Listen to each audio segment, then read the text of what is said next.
Hello, I'm Clara Garcia. Hello, I am Pablo Marti, and we are researchers of the Building Science and Urbanism Department from the University of Alicante in Spain. Welcome to our presentation, Periurban Identity Landscapes Under Pressure, Spanish Mediterranean Huertas. We are going to provide an overview of a singular landscape known as huerta. Some translations have been vegetable gardens, orchards, but we will use the word huertas as it represents better these specific areas. As mentioned, this specific agricultural system is related to the Mediterranean Arc countries. We hope you will find it interesting. The huerta landscape is well known at local level, but awareness of its uniqueness in Europe did not emerge until a map was published by the European Environmental Agency in the Dobris report of 1998. This map highlighted for the first time the various European landscapes, including the huerta and the artificial landscapes heading, one of the three artificial landscapes among with boulders and deltas. In this map, only 6 areas are identified as huertas.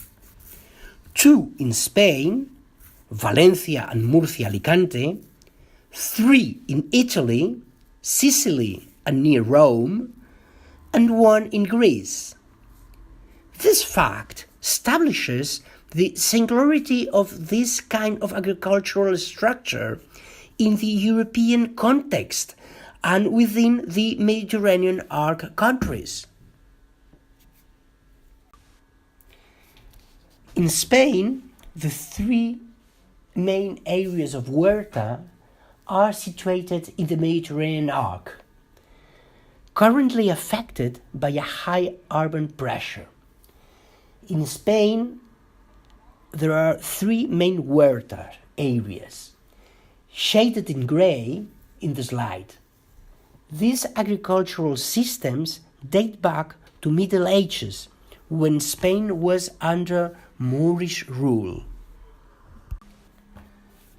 The northern huerta surrounds the city of Valencia, and the relationship between the huerta and the city is complex because of the urban pressure from development. And further south, in the Alicante and Murcia territories, there have always been very hostile environmental conditions. The introduction of agricultural water management techniques originate from ancient Egypt. We are going to focus our presentation on the Vega Baja area as a case study.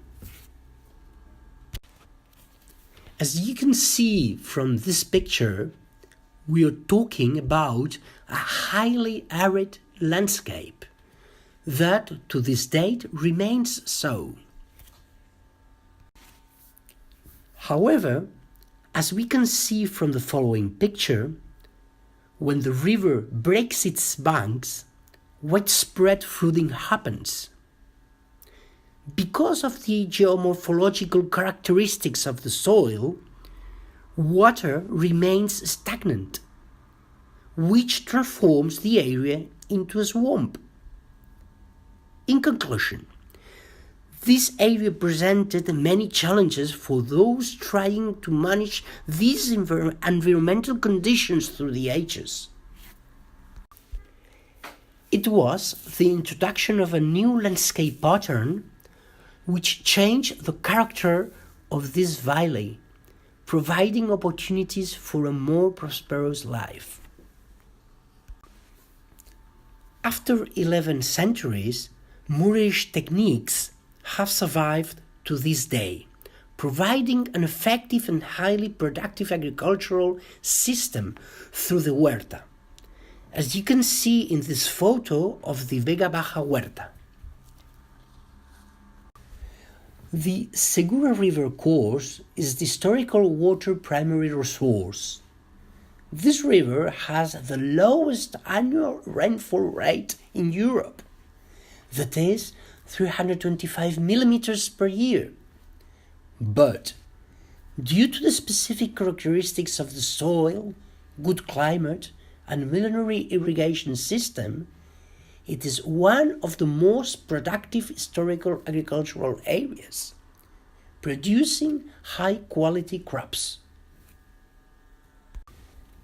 This presentation will focus on the Vega Baja Huerta, which is located at the final stretch of the vast Segura River basin.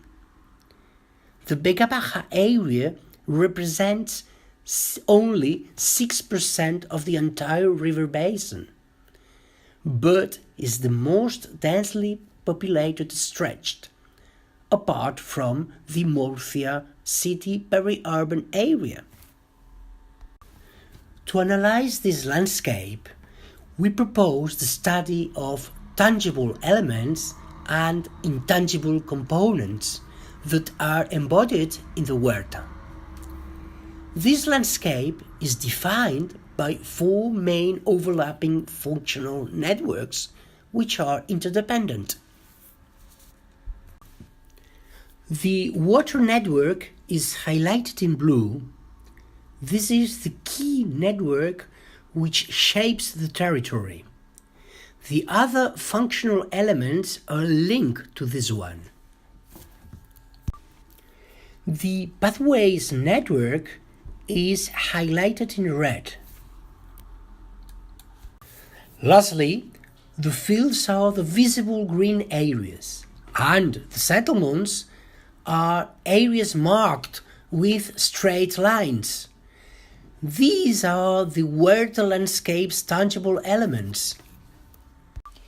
This is a simple sketch which explains the complexity of the water distribution circuitry. The Moors developed a dual canal system. This is a unique system because of its sustainable characteristics. First, the canal irrigation network.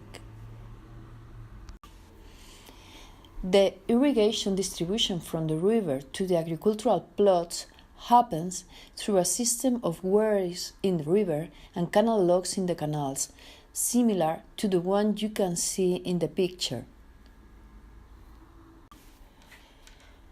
When the water reaches the field, it floods the plot completely to a required level. Due to the geomorphological characteristics, as we mentioned before, not all the water is absorbed by the soil, so the excess water must be drained from the field. For this reason, a similar network of irrigation was implemented, but with the water running in the opposite direction, redirecting the excess water back to the river. This is called the drainage network, so that the water can be reused again downstream. This cycle repeated up to 7 times in the 35-kilometer stretch of the Segura River. This is a very well-balanced network designed with minimum slope. It obtains maximum use of minimum water resources with a design based on the Nile River basin techniques. This cartography represents the plot's geometry and distribution of a stretch of a major water canal. Finally, this territory has a highly fragmented and small-sized plots because water distribution conditions the landscape features.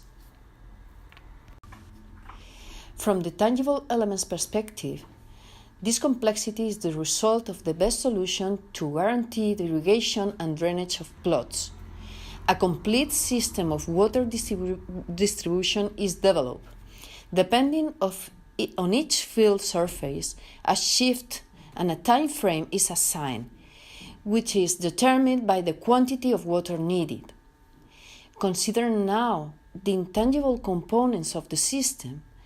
This embodies the fact that the system is based on a fair and a balanced distribution of water rooted in Quranic law. Looking at the territorial scale, this system is extended across more than 21,000 hectares of the valley surface, which is known as traditional irrigated lands. Again, focusing on the intangible components in this map, each color represents what is called an irrigation community. This is a type of landowners association which organizes the irrigation and maintenance of the network. We highlight the existence of an intangible component embodied in the water management system, which has provided powerful social and territorial cohesion for all the locals. At the same time, it ensures the accurate distribution of the scarce water resources, which has been the agricultural life support over the last 11 centuries. Pathways constitute the second most important landscape structural network. It is a dense, hierarchically organized mesh. Apart from their evident function, which is providing connectivity between and accessibility to settlements and fields, the path mesh also ensures access to canals and canal locks for water management control and network maintenance. Both water and pathway networks have fostered the occupation and development of this valley, from a marshland to one of the most fruitful agricultural terrains. As we can see in the slide images, canal, path, crop, and houses are linked and follow a specific pattern. So we can see a complete landscape system where the elements are intertwined at different scales, and specific words or terms for their identification exist. But there are also rules and policies related to water management which guarantee the functioning of the territory as a community. The third landscape's structural element is the settlement pattern that follows three different systems depending on their location. Firstly, small villages whose historical center was initially located on a foothill or a soft hillock above the general flooding level. Secondly, linear hamlets distributed along the historical paths, whose origin is the agricultural laborers' humble lodgings. Thirdly, cottages, isolated huerta houses situated close to the farmland. These three types of settlement patterns form a polynuclear system, which is currently expanding due to urban pressure. That is, the financial incentive for property development is exerting considerable pressure on the huerta's survival as a sustainable agricultural system. The traditional dwellings form alignments and have been transformed in many of the stretches. And several new constructions formed gated communities. Also, other land uses, like for logistic or commercial facilities, are scattered, as can be seen by the warehouse-type constructions. The opportunity for farmers to generate a higher return from the real estate sector has been the greatest incentive for changing the local mindset. There has been considerable demand for new properties stimulated by the development of tourism close to the Mediterranean shores. In the 1990s, two milestones impacted the management of the territory. The first was the improvement of the river course, which reduced the risk of flooding.